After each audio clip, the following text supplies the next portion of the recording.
Classique. 7h30, 9h, la matinale de Radio Classique avec Guillaume Durand.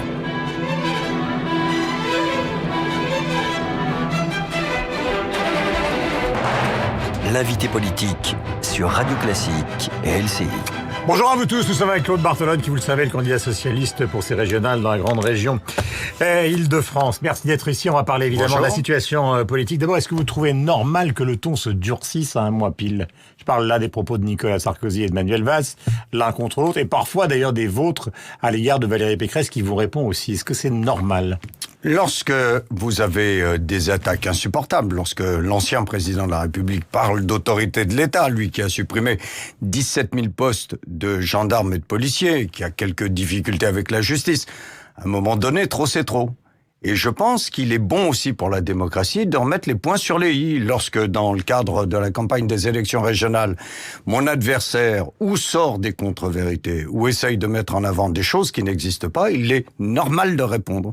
Et répondre, c'est normal, mais de la traiter de Versaillaise, d'envisager des actions en justice, tout ça, c'est quand même... Mais lorsqu'il y a quelque chose qui relève de la justice, il faut le faire.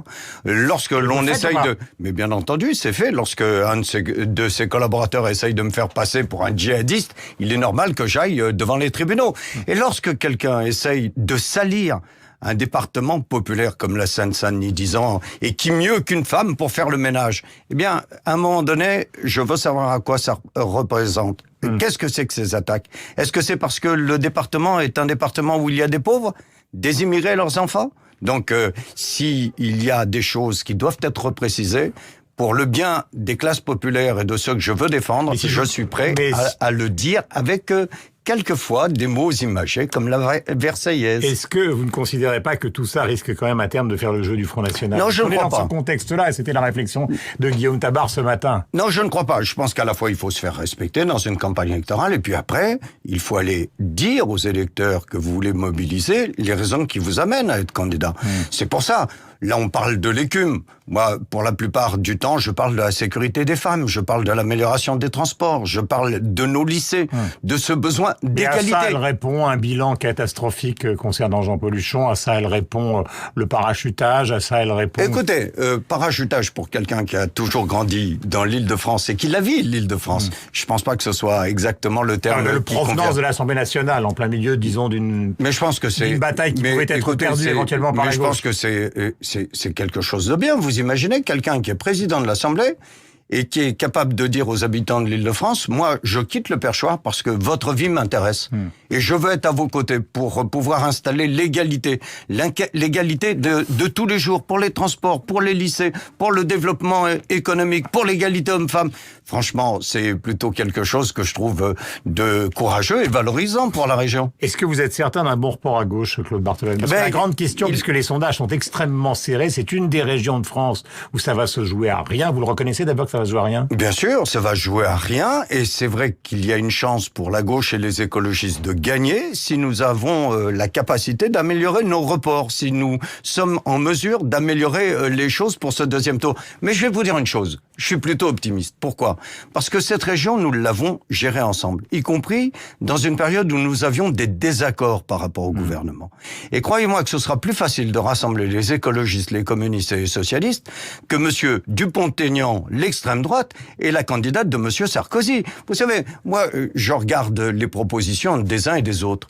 Lorsque je vois la candidate de monsieur Sarkozy dire... on va faire Valérie Pécresse, c'est pas la candidate de monsieur Sarkozy. Écoutez, quand quelqu'un reprend les vieux tubes de Sarkozy, ça fait Sarkozy. Quand d'un seul coup j'entends parler de la suppression d'un fonctionnaire sur deux, ça rappelle quelque chose. C'est peut-être une nécessité, hein.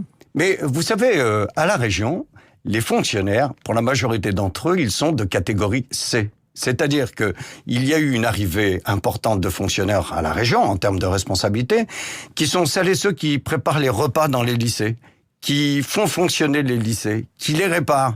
Et donc, aujourd'hui, quand vous supprimez ces fonctionnaires de catégorie C, qu'est-ce que ça veut dire ? Ça veut dire à nos lycéens que ce sera une... Je pourrais vous répondre les rapports de la Cour des comptes sur le fait que les fonctionnaires territoriaux sont extrêmement nombreux. On va pas rentrer dans ce... Non, le rapport de la Cour des comptes, je vous rappelle que ce sont des fonctionnaires qui étaient au niveau de l'État et qui ont été confiés à la région. Tandis que ça, c'est beaucoup plus facile à répondre en termes d'arguments. Comme vous avez monsieur Dupont-Aignan enseignant, qui est celui qui tient la clé de l'élection par certains côtés, qui dit plus de transport en commun, l'auto-voiture.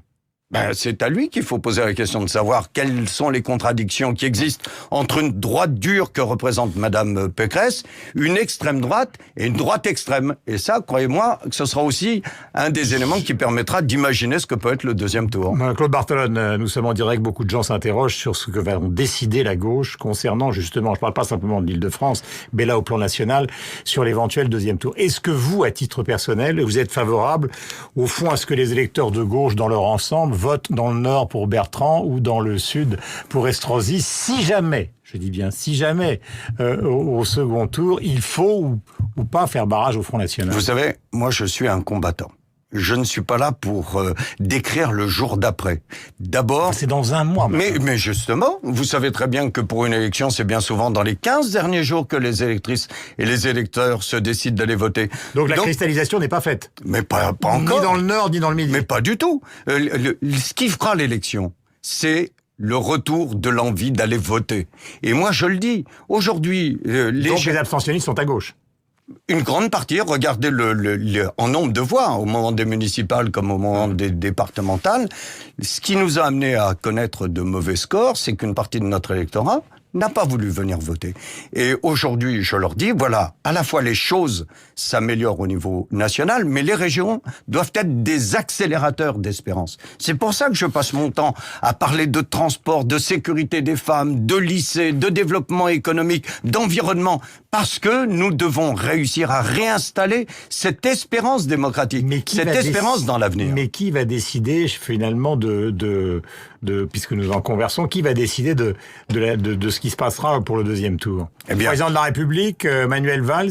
Parce que là, on a l'impression qu'il y a des stratégies très différentes. Cambadélis et Valls sont pas sur la même ligne, exactement. Je ne crois pas. Je pense que... Quelle est la vôtre? Non, je pense que tout le monde a compris une chose, c'est que c'est très difficile, avant un premier tour, de dire aux électeurs, écoutez, vous n'avez pas encore... Normal. Eh bien, là, nous prendrons nos responsabilités dimanche soir, le dimanche du premier tour. Souvenez-vous, ça nous est déjà arrivé de montrer que lorsque l'on avait un risque du Front National et qu'il y avait un candidat de droite qui était capable de défendre un certain nombre de principes républicains. Barthelone pense que 2002, c'est la logique pour ce qui va se passer dans un mois. Ce que pense Claude Barthelone, c'est de dire rien n'est fait. Il n'y a pas un sondage qui donnera réellement le résultat des élections. Regardez ce qui vient de se passer en Turquie. Donc moi, je m'adresse aux électrices et aux électeurs pour leur dire nous avons la chance d'être dans un pays démocratique. Nous avons la chance de pouvoir combattre et la honte et la ruine que représente l'extrême droite. Donc aux urnes, citoyens. C'est pour ça que vous allez à Mantes ce soir. Bien sûr. Bien sûr, vous savez, géré par le Front National et vous y allez avec Christiane Taubira. Bien sûr, parce qu'à un moment donné, une bonne manière de lutter contre l'extrême droite, c'est de combattre contre l'extrême droite. Moi, vous savez, parce que j'ai de l'expérience, je dis souvent, notamment à ces électeurs populaires, sur un point par exemple, quand l'extrême droite dit on sortira de l'euro. Mais quand il n'y avait pas l'euro, c'était les dévaluations successives qui ruinaient les plus petits, qui leur demandaient des sacrifices. Lorsque je vois un certain nombre de propositions qui rejoignent, d'ailleurs quelquefois sur la tonalité dure, les propositions de la droite, cela amènera plus de violence dans la société. Et donc, une bonne manière de combattre, et je le dis à mes amis socialistes, communistes, écologistes, radicaux, et je le dis vraiment à tous ceux qui s'abstiennent, c'est d'aller voter pour vraiment empêcher la honte que représenterait pour la France, au niveau international, des régions gérées par l'extrême droite. Claude Barthelone, on vous sent effectivement combatif, mais vous savez qu'une grande partie de la semaine écoulée a été très compliquée sur les décisions économiques et sur la fameuse gaffe de Myriam El Khomri, etc. Donc, en quelle manière, finalement, la politique et la campagne des régionales est impactée par la politique nationale? D'abord, même cette semaine, qui a été difficile, je le reconnais. Un peu pathétique, même. Pathétique? Attendez. C'est aussi la démonstration. Les déclarations économiques. C'est aussi la démonstration que lorsque des élus se mobilisent, ils ne sont pas godillots. Regardez sur cette histoire des retraités qui enfin vont pouvoir constater eux aussi une baisse de leurs impôts.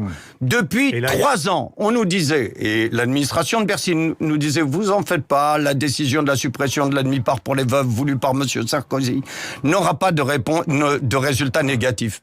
Et on a protesté la première année, on a dit attention. Aujourd'hui, on a vu la catastrophe que ça pouvait représenter et le gouvernement a tenu compte des critiques de sa majorité. Donc, moi, il y a des fois où nous avons des différences d'approche avec le gouvernement, mais quand les élus savent porter la parole de leurs électeurs, eh bien, on arrive à obtenir des changements.